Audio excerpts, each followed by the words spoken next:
അങ്ങനെ അത് സംഭവിച്ചിരിക്കുകയാണ്. നമ്മുടെ ശ്രുതി എല്ലാ കാര്യങ്ങളും നമ്മുടെ ശ്രുതിയെ വിളിച്ച് അറിയിക്കുകയാണ്. ശ്രുതിയുടെ ജീവിതത്തിൽ നടന്ന എല്ലാ സംഭവങ്ങളും നമ്മുടെ ശ്രുതിയെ അറിയിക്കുകയാണ്. അപ്പോൾ അതൊക്കെ എങ്ങനെ സംഭവിച്ചു എന്നൊക്കെ അറിയണം എന്നുണ്ടെങ്കിൽ നമുക്ക് ആദ്യമേ തന്നെ പറയട്ടെ, ആരെങ്കിലും നമ്മുടെ ചാനൽ സബ്സ്ക്രൈബ് ചെയ്യാതെ ഉണ്ടെങ്കിൽ ഒന്ന് പോയി ചെയ്തേക്കണം. അതോടൊപ്പം തന്നെ ബെല്ലൈക്കൻ കൂടി പ്രസ് ചെയ്തേക്കണം. അപ്പോൾ നമുക്ക് നേരെ പ്രൊമോ വീഡിയോയിലേക്ക് പോവാം. ചെമ്പനീർ പൂവിൻ്റെ ഒരു അടിപൊളി കിടിലൻ പ്രൊമോ വീഡിയോ ആണ് വന്നിരിക്കുന്നത്.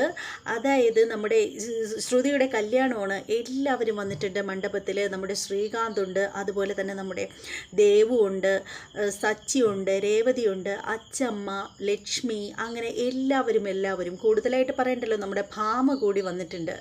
അങ്ങനെ എല്ലാവരും അണിഞ്ഞൊരുങ്ങി നല്ല അടിപൊളിയായിട്ട് വന്ന് നിൽക്കുകയാണ്. അപ്പോൾ ആ സമയത്ത് നമ്മുടെ ഭാമയുടെ അടുത്ത് നമ്മുടെ ചന്ദ്രമതി പറയുകയാണ്, നീ കണ്ടോ ഭാമേ, മലേഷ്യയിലുള്ള ശ്രുതിയുടെ അച്ഛൻ്റെ പണം മുഴുവനും ഞാൻ അധികം വൈകാതെ തന്നെ ഇങ്ങോട്ടേക്ക് ഒഴുക്കുന്നത് നീ കണ്ടോ?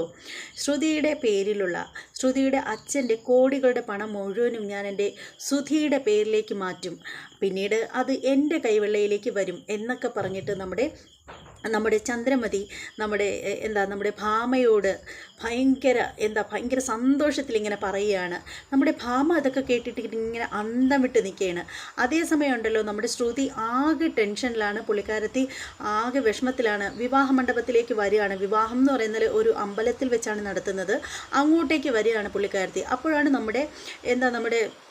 നമ്മുടെ ദേവൻ വിളിച്ച് ബ്ലാക്ക് മെയിൽ ചെയ്യുകയാണ് നമ്മുടെ ശ്രുതിയെ. ഇന്ന് ഞാൻ അങ്ങോട്ടേക്ക് വരും, എല്ലാ കാര്യങ്ങളും ഞാൻ ശ്രുതിയുമായിട്ട് തുറന്നു പറയും, നിൻ്റെ വിവാഹം ഇന്ന് മുടങ്ങും, ഒടുവിൽ നിന്നെ ആരും കിട്ടാണ്ട് നീ അവിടെ നിന്ന് വിലപിക്കുന്ന സമയത്തിന് നീ എൻ്റെ അടുത്തേക്ക് വരും എന്നൊക്കെ പറഞ്ഞിട്ട് നമ്മുടെ ശ്രുതിയെ പുള്ളിക്കാരൻ ഇങ്ങനെ വിളിച്ചിട്ട് ബ്ലാക്ക് മെയിൽ ചെയ്യുന്ന സംഭവമാണ്. അപ്പോൾ നമ്മുടെ ശ്രുതി ഒരു തീരുമാനത്തിലെത്തുകയാണ്. ഫ്രണ്ടായ മീരയോട് പറയാണ്, ഞാൻ ഇന്ന് എല്ലാ കാര്യങ്ങളും ശ്രുതിയോട് തുറന്നു പറയാൻ പോവുകയാണ്. അല്ലെങ്കിൽ വിവാഹ മണ്ഡപത്തിൽ വെച്ചിട്ട് അത്രയും ആളുകളുടെ മുന്നിൽ വെച്ചിട്ട് വിവാഹം മുടങ്ങുന്നതിനേക്കാൾ ഭേദം ശ്രുതിയോട് എല്ലാ കാര്യങ്ങളും തുറന്നു പറയുന്നതല്ലേ എന്നിങ്ങനെ ശ്രുതി ചോദിക്കുകയാണ്. അപ്പോൾ മീര പറയുകയാണ്, അത് വേണോടി, അതിൻ്റെ ആവശ്യമുണ്ടോ? ഒടുവിൽ നീ എല്ലാം തുറന്നു പറഞ്ഞു കഴിയുമ്പോൾ നിൻ്റെ വിവാഹം വേണ്ടാന്ന് വെച്ചാലോ? ആ ചന്ദ്രമതി ആകെപ്പാടെ പൂകെട്ടുകാരി എന്നതിൻ്റെ പേരിലാണ് രേവതിയായിട്ട് കഷ്ടപ്പെടുത്തുന്നത്. ഇത് വല്ലതും അറിഞ്ഞു കഴിഞ്ഞാൽ പിന്നെ നിൻ്റെ ജീവിതത്തിനെ അത് ബാധിക്കില്ലേ? വേണ്ട ശ്രുതി, നീ അത് തുറന്നു പറയണ്ട എന്നിങ്ങനെ മീര പറയുന്നുണ്ടെങ്കിലും ശ്രുതി പറയുന്നുണ്ട്, ഇല്ല, ഞാൻ എല്ലാ കാര്യങ്ങളും ഞാൻ ഇന്ന് ശ്രുതിയോട് തുറന്നു പറയും. എനിക്ക് വയ്യ ഇനി ഈ ടെൻഷൻ അനുഭവിക്കാനായിട്ട്, ഒരുപാട് അനുഭവിച്ചു, എനിക്കിനി ഒട്ടും പറ്റുന്നില്ല എന്നൊക്കെ പറയുകയാണ്. അതിനുശേഷം നമ്മുടെ ശ്രുതി എന്ത് ചെയ്യുന്നെന്നോ നേരെ ശ്രുതിയെ ഫോൺ വിളിക്കുകയാണ്. എന്നിട്ട് ശ്രുതിയുടെ ജീവിതത്തിൽ അതുവരെ നടന്നിട്ടുള്ള എല്ലാ സംഭവങ്ങളും വള്ളി പുള്ളി തെറ്റാതെ നമ്മുടെ ശ്രുതിയെ അറിയിക്കുകയാണ്.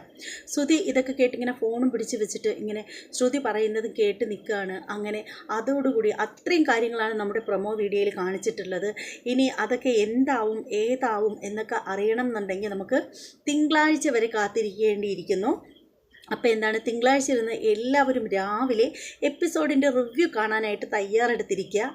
അപ്പോഴായിരിക്കും ഈ കാര്യങ്ങളൊക്കെ കൂടുതലായിട്ട് അറിയാൻ പറ്റുന്നത്. ഇനിയിപ്പോൾ എന്താ, ആരെങ്കിലും നമ്മുടെ ചാനൽ സബ്സ്ക്രൈബ് ചെയ്യാതെ ഉണ്ടെങ്കിൽ ഒന്ന് ചെയ്തേക്കണം. അതുപോലെ തന്നെ നമ്മുടെ